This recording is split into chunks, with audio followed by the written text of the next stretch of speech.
안녕하세요. 믿고바입니다. 여러분, 최근에 여러분이 무릎 꿇고 간절히 드린 기도의 내용들을 한번 가만히 떠올려 볼까요? 무엇을 위해 그렇게 목이 터져라 부르짖으셨나요? 주님, 이번에 우리 딸이 시험을 잘 보게 해주세요. 우리 아들이 이번에는 기필코 대기업에 합격해서 하나님께 영광 돌리게 해주세요. 우리 집에 돈이 마르지 않게 해주세요. 우리 회사가 지금보다 더 잘 돼서 많은 사람들이 복을 누리게 해주세요. 솔직히 가슴에 손을 얹고 대답해 봅시다. 우리가 하나님께 구하는 그 목록들이 저기 깊은 산속 절에서 비는 불자들의 기도나 무당을 찾아가서 거에게 복채를 내고 굿하며 간절히 비는 기도와 도대체 무엇이 다릅니까?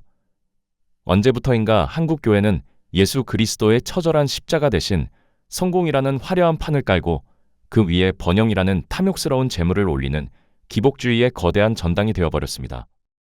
수많은 사람들에게 교회에 다니는 이유는 오직 하나, 이 살벌한 세상에서 남들보다 좀 더 잘 먹고 잘 살기 위한 영적 보험이 되어버린 것입니다. 오늘 믿고바는 열왕기상 18장, 엘리야 선지자와 바알 예언자들이 벌인 전설적인 갈멜산 대결을 통해 우리 영혼 깊숙이 암세포처럼 박힌 기복과 번영의 추악한 실체를 파헤쳐보려 합니다. 우리가 지금 예배하는 분이 정말 천지를 창조하신 전능한 하나님인지, 아니면 내 욕망을 투사해 만든 기독교라는 탈을 쓴 바알인지 오늘 낱낱이 밝혀보겠습니다. 자, 불편한 진실을 마주할 준비가 되셨나요? 지금 바로 시작합니다.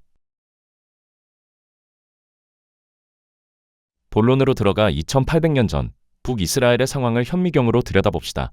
당시 이스라엘은 아합 왕과 그의 아내 이세벨의 주도로 기복주의의 정점에 서 있습니다. 그들이 그토록 열광하며 섬긴 바알은 비와 폭풍을 주관하는 신으로 농경사회에서 풍요와 번영을 약속하는 일종의 경제의 신입니다. 당시 이스라엘 백성들은 하나님을 완전히 등진 게 아니었습니다. 절기마다 하나님께 제사도 부지런히 드렸죠. 하지만 동시에 당장 내 눈에 비를 내려주고 내 주머니를 채워줄 것 같은 바알에게도 머리를 조아렸습니다.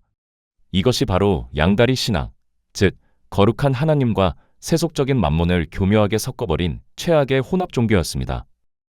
엘리야 선지자는 이 비겁한 진상들을 향해 사정없이 일갈합니다. 여러분은 언제까지 둘 사이에서 머뭇거리고 있을 것입니까? 여호와가 만일 하나님이면 그를 따르고 바알이 만일 하나님이면 그를 따르십시오. 이 서슬퍼런 외침은 오늘날 우리에게도 똑같이 울려 퍼집니다.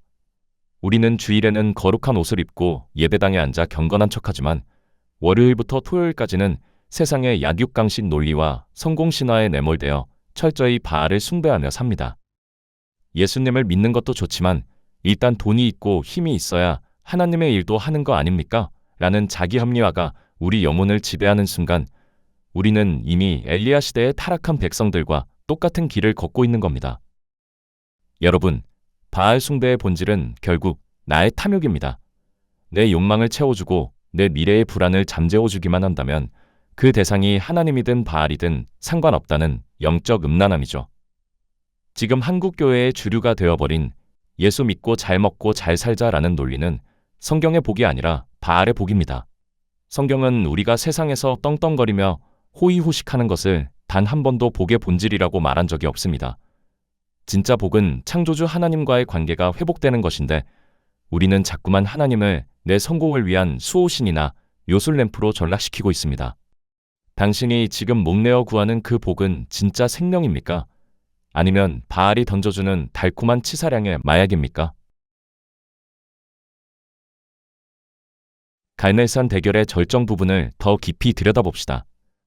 바알 선지자 450명은 제단 위에 불을 내려달라며 아침부터 낮까지 바알의 이름을 부르짖습니다. 그들은 제단 주위에서 미친 듯이 춤을 추고 급기야 칼과 창으로 자기 몸을 찔러 피를 흘리기까지 합니다. 인간의 정성을 다하는 아주 뜨겁고 열정적인 예배처럼 보이지 않습니까? 하지만 성경은 이 장면을 단 한 문장으로 비웃습니다. 아무런 소리도 없고 아무런 대답도 없고 아무런 기척도 없었다. 인간의 광기 어린 정성이 하늘을 감동시킬 수 없다는 것을 명확히 보여주는 장면입니다. 이 장면은 오늘날 한국 교회의 모습과 너무나도 흡사합니다. 수천 명이 모여 통곡하고 손을 들고 방언을 쏟아내며 믿습니다. 주시옵소서를 외치며 열광적으로 기도합니다. 하지만 그 뜨거운 기도의 목적이 오직 나의 안정된 삶과 내 자녀들의 성공이라면 그것은 갈멜산에서 몸을 자해하며 소리 지르던 바알 선지자들의 광란과 무엇이 다릅니까? 종교 시스템은 이런 세속적인 열정을 뜨거운 신앙이라고 미화하고 포장하지만 하나님이 거세된 인간의 열정은 그저 집단 최면이자 허무한 퍼포먼스일 뿐입니다. 더 충격적인 실태는 대형 교회들이 이 기복이라는 강력한 마약을 이용해 거대한 종교 비즈니스를 하고 있다는 점입니다. 헌금을 많이 심어야 큰 복을 거둔다는 논리로 성도들의 불안을 자극해 주머니를 털고 목회자들은 그 눈물 어린 돈으로 호화로운 생활을 하며 자신들만의 거대한 성전을 쌓아 올립니다.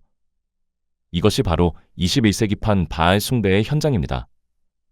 바알 선지자들이 아무리 피를 흘려도 하늘에서 불이 내려오지 않았던 것처럼 개인의 욕망에 사로잡힌 기복 신앙에는 하나님의 임재가 머물 자리가 없습니다. 가짜 종교는 여러분에게 화려한 복을 약속하며 끊임없이 유혹하지만 그 끝은 영적인 파산과 허망한 죽음뿐입니다.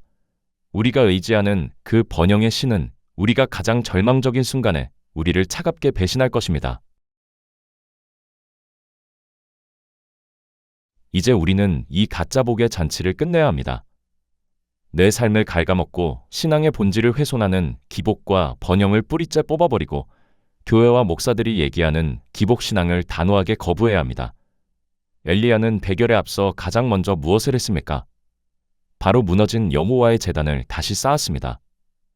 우리 삶에서도 가장 먼저 회복되어야 할 것은 바로 무너진 예배의 본질입니다.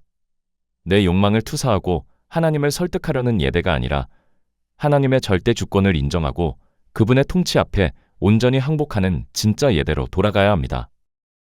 이제 예수님이 산상수훈에서 말씀하신 진짜 복이 무엇인지 다시 한번 가슴 깊이 새겨보십시오. 마음이 가난한 자는 복이 있나니, 애통하는 자는 복이 있나니, 의를 위하여 박해를 받은 자는 복이 있나니 라고 선포하신 예수님의 진짜 복 리스트에는 돈, 명예, 승진, 성공과 같은 세속적인 단어가 단 하나도 들어있지 않습니다. 오히려 세상 기준으로는 불행하고 저주처럼 보이는 상태가 천국의 복이라고 말씀하십니다. 진짜 복은 세상의 소유를 늘려가는 것이 아니라 내 안에 하나님 나라가 임하여 세상이 줄 수 없는 평안을 누리는 것입니다. 언제까지 하나님과 만문, 그 두 사이에서 머뭇거리며 계산기를 두드리시겠습니까? 바알의 선지자들처럼 자기 성공을 위해 종교적 몸부림을 치는 비참한 인생을 이제는 멈추십시오. 이제는 엘리야처럼 오직 하나님의 영광만을 위해 단독자로 서는 진짜 신앙인이 되어야 합니다. 내가 죽고 내 안에 예수가 사는 것, 내 탐욕이 꺾이고 하나님의 공의가 내 삶을 통해 흘러가는 것, 그것이 진짜 성경이 말하는 복입니다. 예수님은 마태복음 6장에서 무엇을 먹을까, 무엇을 입을까를 걱정하며 비는 행위는 이방인들이나 하는 짓이라고 일침을 가하셨습니다. 그러면서 우리에게 분명한 우선순위를 명령하셨죠. 너희는 먼저 그의 나라와 그의 의를 구하라. 그리하면 이 모든 것을 너희에게 더하시리라. 이 말씀은 우리가 원하는 것을 얻어내기 위한 주술적 주문이 아닙니다. 내 인생의 주인이 누구인지, 내 삶의 목적지가 어디인지를 분명히 하라는 엄중한 선언입니다. 그의 나라와 의를 구한다는 것은 내 욕망의 바벨탑을 허물고 하나님의 통치가 내 삶과 이 땅에 실현되기를 열망하는 것입니다. 우리가 진짜 구해야 할 본질에 집중할 때 세상의 것들은 따라오는 부수적인 것이 될 뿐입니다. 그런데 우리는 지금 거꾸로 살고 있지 않습니까? 본질인 하나님 나라는 뒷전이고 부수적인 이 모든 것에만 목을 내며 하나님을 협박하고 있는 건 아닌지 뼈아프게 돌아봐야 합니다.